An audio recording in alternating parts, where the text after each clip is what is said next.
Welcome back, everybody. You're watching Outdoor GPS right here on Comcast Sportsnet. And like I promised before we cut the break, we do have Brian Wolfer on the phone. He is with ODFW. He is a wildlife biologist. And today, again, we're going to talk about some opportunities for spring bear on the west side of Oregon. Now, again, I got to mention that I'm really happy that we have a good relationship with ODFW. And I want to tell you guys, Brian, yourself included, obviously, because you're on the phone with me. But thank you very much for everybody over there taking the time to talk with us. But, Brian, what would you like to let everybody know out there today? I know what I'd like to ask. Where's a good place for somebody to start on the west side if they're more used to hunting either on the east side or just getting into it for the first time? If they give you a call, what would you kind of point them to? Well, good morning, Owen. And in terms of the spring bear season, the Southwest Oregon tag went to a first-come, first-served basis this year for the first time. Okay. And there's 3,750 tags. Those are all sold out at this point. Wow. So the bear season in the spring is becoming more and more popular every year. There's also some other controlled hunt tags that people may have drawn, such as the Wilson Trask or the Alsea Stop Mountain or the North Cascades. In particular, for people with the Southwest Oregon tag that have some options there, that includes both the Southern Cascades and the Southern Coast Range. I tell people that if you got the opportunity to travel during that season, the bears tend to become active in the coast quicker than the Cascades. And so This is a great tag in terms of being able to hunt early in April, going over to the coast, maybe the Siuslaw unit or the Tioga unit, and targeting some of that early green up there.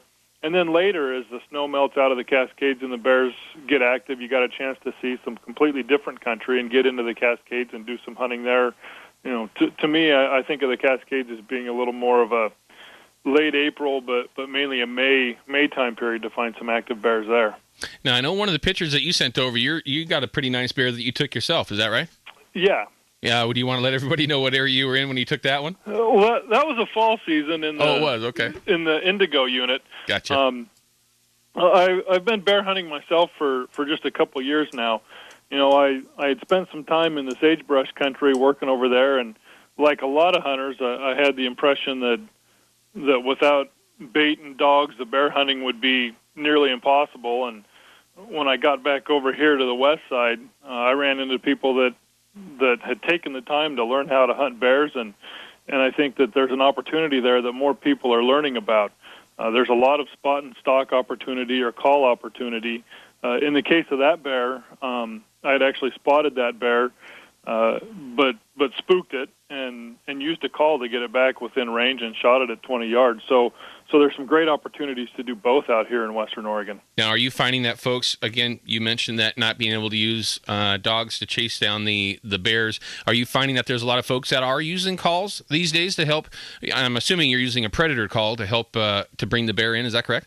Yeah, and the predator call, you know, a lot of bears aren't going to respond real quickly to a predator call. A lot of them may not respond at all. Mm-hmm. You've got to get the bear that's in the right mood and close enough to want to respond. You're trying to get close because you're probably not going to call a bear in from a great distance, right? And you're not going to hear it from a distance like you would a turkey, but you're getting into where you think you got a bear somewhere close to you. And if you were to try to move in closer, you might spook it. And this is a way to get the bear to do the movement so that you don't have to and give you a chance to see it. Gotcha. Now, folks, we're going to cut to a break. But when we come back, we're going to continue to talk about the West Side opportunities. And I'm going to try and find out where I can go because I know that I'm going to have an opportunity to head over to the West Side this year and see if I can get lucky enough to put a move onto a bear. They have been handling me pretty well the last few years over on the East Side. So this might be a good opportunity for me to learn something and maybe make it happen over here on my side of the state. So stick with us. We'll be back in just a couple of minutes. Again, you're watching Outdoor GPS only on Comcast Sportsnet.